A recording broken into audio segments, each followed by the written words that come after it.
ये बात 1911 की है, जब अमेरिका के दो highly passionate minds William Durant और लुइस शेव्रले ने कंपनी की शुरुआत की थी। इनका एम्बिशन था कि ये ऐसी कार्स बनाएंगे जिनमें इनोवेटिव फीचर्स भी हों और ये कार्स अफोर्डेबल भी हों। लेकिन यही सेम मोटिव शेव्रले इंडिया में एग्जीक्यूट नहीं कर पाई और शेव्रले की पेरेंट कंपनी जनरल मोटर्स ने भारत के अंदर जर्मन कार्स बेच ली, कोरियन कार्स बेच ली, यहाँ तक कि चाइनीज डीएनए वाली कार्स भी ट्राई कर ली और लास्ट में अमेरिकन शेवीज भी बेच ली। लेकिन 1928 में ही इंडिया आ चुकी शेव्रले को इतने सालों के स्ट्रगल के बाद भी हमारे देश से अपना सामान लपेट कर ही जाना पड़ा। शेव्रले कोई हल्का ब्रांड नहीं है। इस कंपनी की ऑलमोस्ट 115 साल पुरानी लेगेसी है। ये इंडिया में तभी आ गया था जब देश आजाद भी नहीं हुआ था और इसमें हमारी आजादी के हीरोज से लेकर राजा महाराजा घूमा करते थे। इतना ही नहीं, एक टाइम था जब बॉलीवुड पर भी शेव्रले का खुमार चढ़ा हुआ था। ये वो ब्रांड है जिसने 1933 में दुनिया की पहली एसयूवी बनाई थी, जो कि दुनिया की पहली ऐसी कार बनी जो 90 सालों से आज भी प्रोडक्शन में है। तो फिर ऑटोमोबाइल इंडस्ट्री का इतना पायनियर ब्रांड कैसे इंडिया जैसा बूमिंग ऑटो मार्केट नहीं क्रैक कर पाया, जहां एक और लेसर नोन Hyundai जैसे कोरियन ब्रांड्स इंडिया के सेकंड लार्जेस्ट ऑटो मेकर बने बैठे हैं, मगर शेव्रले जैसे ग्लोबल जाइंट दशकों की जद्दोजहद के बाद भी फेल हो गए। इसके पीछे की पूरी कहानी हम आपको बताएंगे।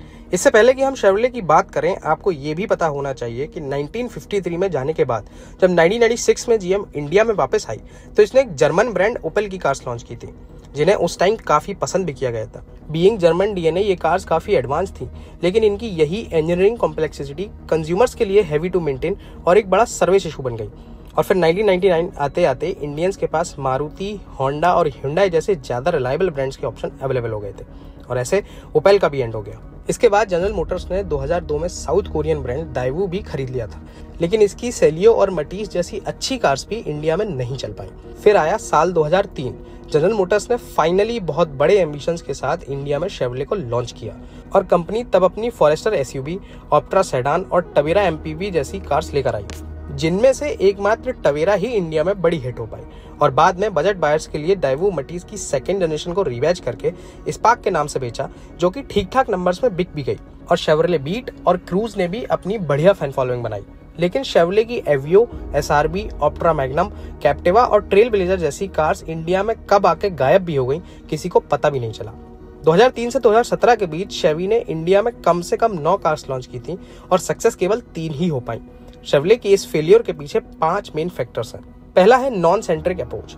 आप शेव्रले का इंडिया में पूरा पोर्टफोलियो उठाकर देख लीजिए, उनमें या तो दाइवू की दी बेस्ट कार्स मिलेंगी या फिर यूरोपियन कार्स। शेवी 21 सालों में एक भी ऐसी कार नहीं बना पाई जो स्पेशली इंडियन कंज्यूमर्स के लिए बनाई गई हो, और इतिहास गवाह है कि जब भी इंडिया में ग्लोबल कार्स आई हैं वो ज्यादातर फेल ही हुई हैं। दूसरा फैक्टर है maintenance and reliability. General Motors के बारे में ओपेल की गाड़ियां ऑलरेडी ये इमेज बना चुकी थी कि ये हाई मेंटेनेंस कार्स होती हैं। ऊपर से ब्रांड की सर्विसिंग भी बदनाम हो चुकी थी, क्योंकि शेव्रले बार बार अपने मॉडल्स के लाइनअप में इतनी तेजी से चेंजेस कर देती थी कि सर्विस सेंटर्स भी इससे कोप अप नहीं कर पाते थे। लिहाजा कंज्यूमर्स मेंटेनेंस को लेकर परेशान रहते थे और ब्रांड ने रिलायबिलिटी खो दी। इसी से जुड़ा है तीसरा फैक्टर, यानी कि रीसेल वैल्यू। कहते हैं कि इंडिया में गाड़ियां एड से नहीं बल्कि माउथ पब्लिसिटी से बिकती हैं, और शेव्रले यहां भी मात खा गई। इंडिया में कंज्यूमर्स अपनी नई कार खरीदने से पहले ही उसकी रीसेल वैल्यू कैलकुलेट कर लेते हैं, लेकिन शेव्रले ने 21 सालों में अपनी कार्स के करीब 20 मॉडल उतारे और उनमें से 10 खुद ही बंद कर दिए। तो ऐसे में इंडियंस का इस ब्रांड पर से कॉन्फिडेंस और भी कम हो गया और इन गाड़ियों की रीसेल वैल्यू भी नहीं बन पाई। फोर्थ फैक्टर है लेट अप्रोच। ये बात भी छिपी नहीं है कि शेवी की इंडिया में सारी कार्स ओल्ड प्लेटफॉर्म और पुराने इंजन के साथ आती थी। उनके पोर्टफोलियो की शायद ही कोई ऐसी कार रही होगी जो लेटेस्ट टेक्नोलॉजी के साथ आई थी। यहाँ तक कि कुछ कार्स तो ऐसी थी जो बड़ी मुश्किल से एमिशन टेस्ट पास कर पा रही थी, और इस चक्कर में शेवी का 2013 एमिशन स्कैम में भी नाम आया था, क्योंकि इन्होंने अपनी 1 लाख टवेरा कार्स में हायर एमिशन वाले पुराने इंजन डालकर बेच दिए थे, जिसका शेव्रले को करोड़ों का जुर्माना भी भरना पड़ा था। इतना ही नहीं, शेव्रले की जो कार्स अच्छी बिक रही थी उन्हें भी कंपनी ने टाइम से अपग्रेड करने की कोशिश नहीं की। पांचवा फैक्टर है जनरल मोटर्स का खुद टॉप मैनेजमेंट।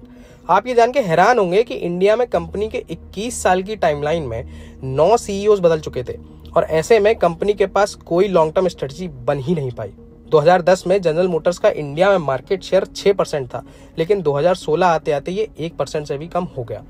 और फिर मई 2017 में जनरल मोटर्स ने अनाउंस किया कि वो शेव्रले के ऑपरेशंस इंडिया में बंद कर रहे हैं। अगर ये वीडियो आपको पसंद आई तो इसे प्लीज़ लाइक करें और चैनल को भी सब्सक्राइब कर सकते हैं।